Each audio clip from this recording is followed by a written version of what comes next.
accepting this part of the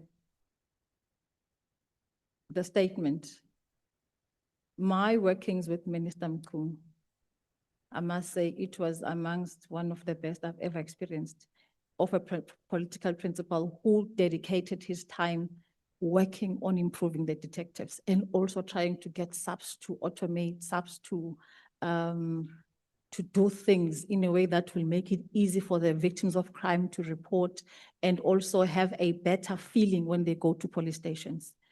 And I think in this regard, one of the biggest programs that he did, and Alcivia did report on this one, where he then said, we must have a plan on how to capacitate the detectives. The re-enlistment that we have, I think we were given 353 posts emanating from that submission to the minister, which he approved. Today, we are standing at 287 detectives re-enlisted. I think the 66 remaining, we are now headhunting.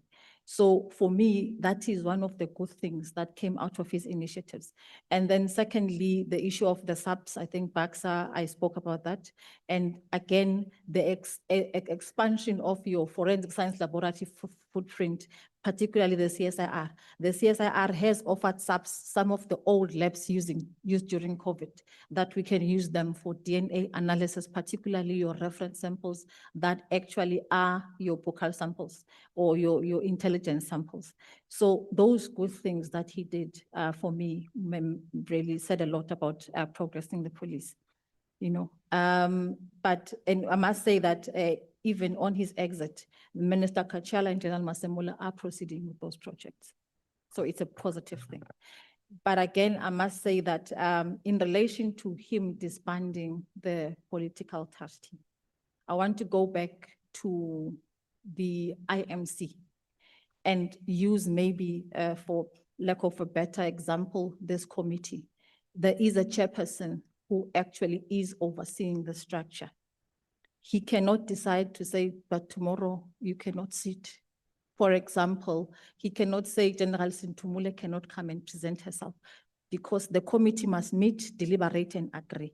And I think as it started, that's also how it should have ended. There would not have been anything anomalous for the minister to call an emergency IMC to share his concerns around the PKTT and that to be deliberated. And then I am sure that decisions would have been taken. But at least it would have been a consultative process with his colleagues who are part of the JCPS cluster. Thank you, Lieutenant General. If we can actually just read your paragraph 73, you've made an analogy, but without context, to the people who are listening to you, who are not only limited to this committee. Perhaps if I can then read it into the record. In relation to the disbandment of the PKTT, you say it was your view that the minister should not have unilaterally decided on the disbandment of the PKTT or any operational team for that matter, as these fall within the mandate of the National Commissioner.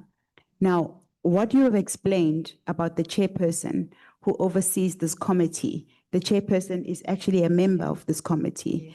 What I'm reading from your paragraph 73 is that, if I have to put it in layman's terms, he had no business getting involved in operational matters.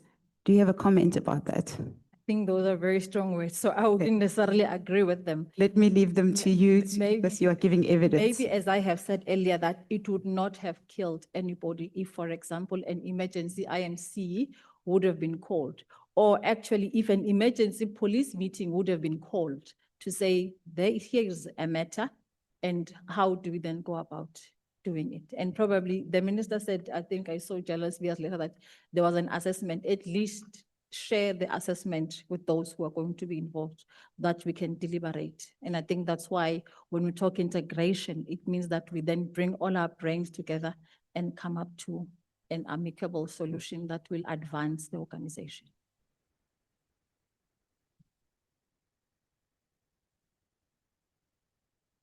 Let's allow Mokhalaka.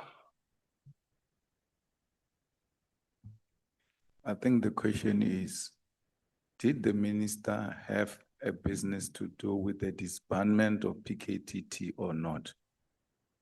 according to you? Because that's what we're investigating. The rest of the things you're telling us is not what we're here for. We want to, okay, or put differently.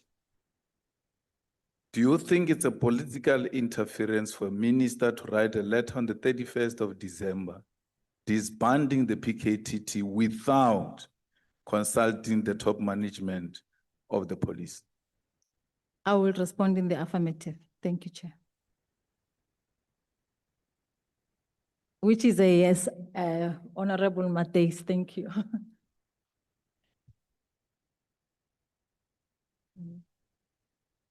I think you've answered the question, but I wanted to also give you an opportunity to expand on, because political interference and that we are investigating is a conclusion, but we have to still deal with the facts.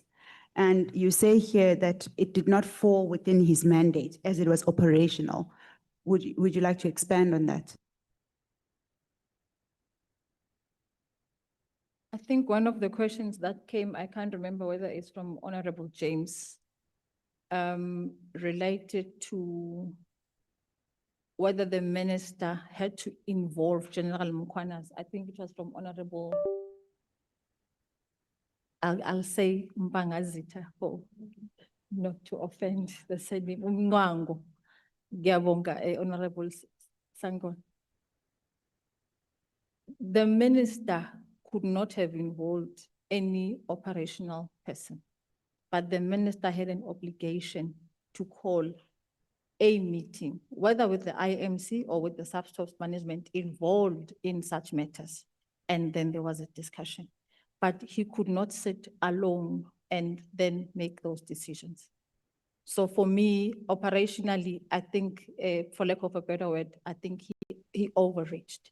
The intentions might have been good, but I think the process was flawed. Okay.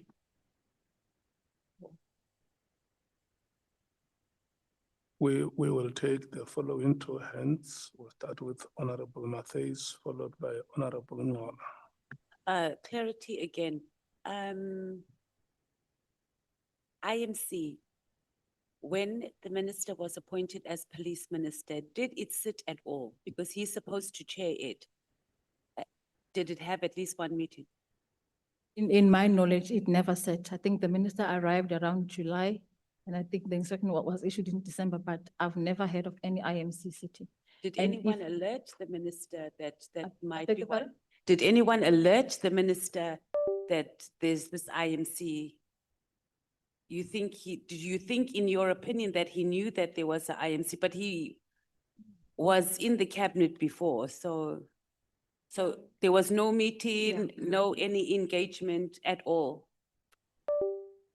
Even just beyond talking about the IMC, within your JCPS, I think the minister has also engaged on such topics at that level. But I know that, for example, that IMC never sat. Okay. And if it did sit, I was not invited. Okay. And then where would we get the minutes for the IMC meetings prior to? I know that they were declassified. I think we can actually request them from the Ministerial Commission. Okay, thank you.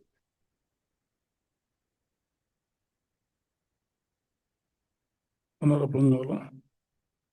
Thank you, Chair. I'm picking up from where Honorable Maltese left. Was there would have been a serious discussion and a serious contradicting sentiments on whether the IMC was still in existence in December 2024. So if you suggest that the IMC should have been consulted before the decision. So the question that follows that is, was the IMC in existence in December 2024? Thank you and good afternoon, Honorable Ngol. Hangun Bulis. Good afternoon, good afternoon. Thank you very much. The fact that the task team is in existence, it means that the IMC is in existence because the team of the DGs report to the ministers. And I want to make another example with the, I think it's Operation Bamba in the Eastern Cape of taxi violence, where the Minister Mchunu, actually involved the premier, the MEC is responsible for security in the province. And in that particular meeting, those meetings sat with the deputy ministers and issues were discussed, but the DGs were responsible for implementation. It doesn't mean that because the minister is no longer there, that initiative doesn't exist. Because remember, it is a government initiative in dealing with a specific topical problem of crime, and ours is to enter into a normalization and stabilization phase through these task teams. Thank you, Chair. Kawaza. Thank you, Chairperson. Lieutenant General, we are now at, because you have now dealt with the IMC aspect of the step that the minister could have taken by approaching or calling an IMC meeting. At paragraph 74, that's where you deal with that. At paragraph 76 of your statement, you stated that the disestablishment is establishing such a team is a complicated process. Can you explain why and what are the potential consequences of not handling it properly? If I may respond to this using an example. Decommissioning a team cannot be done in one day or in 1 week. Because within that team, you've got diverse competencies. We've got 5 pillars. So you would have crime intelligence, you would have your visible policing that's proactive, you will have your combat, those are the people like the TRT, the NIU, those who actually protect the teams when they go to investigate, but also do your tracking and tracing. You've got the detective, that's the investigation or the reactive element, and then you've got communication. So to decommission, it means that all these teams must cease to exist. Now, in relation to the detectives, so when you intervene, you generate dockets or investigations. And by the time you decommission, those investigations could be still ongoing. I want to give an example in one of the provinces. I think it happened, last year, where the team was decommissioned or actually reduced.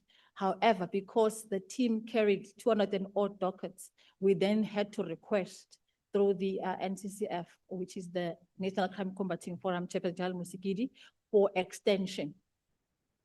So it disrupts actually ongoing work. That's why you cannot just disband. It's a complex process that involves a lot of other role players.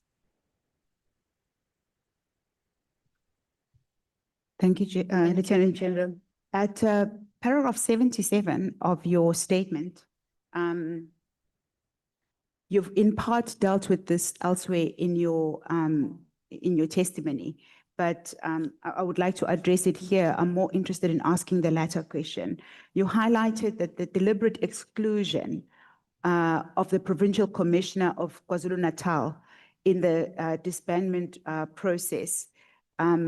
You've dealt with why the question was, why do you say he was excluded? But my question before you now is, what was the impact of that exclusion, if he was in fact excluded?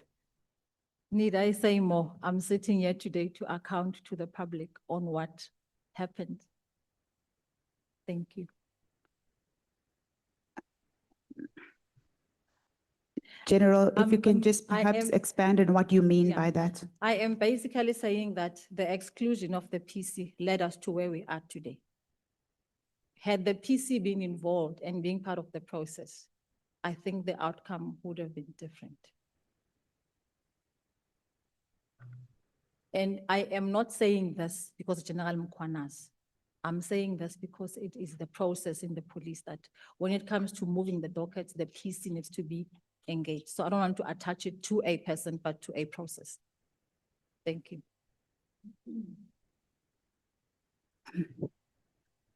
General, this section now, we've now concluded the section that deals with all your evidence in relation to the disbandment of the PKTT, the implementation plan that was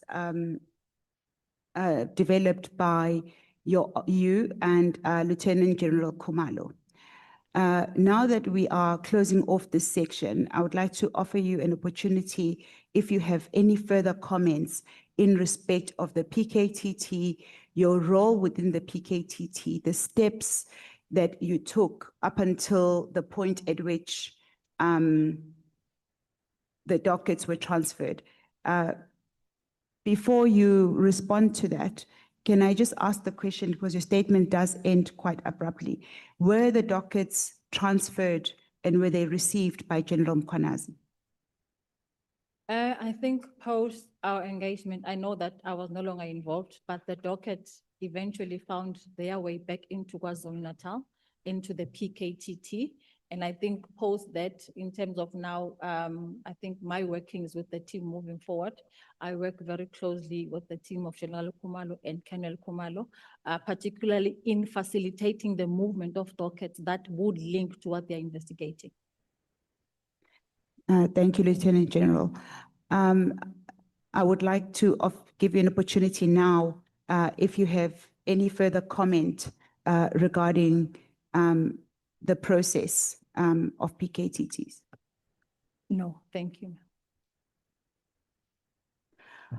Okay, we now, Chairperson, we will now deal with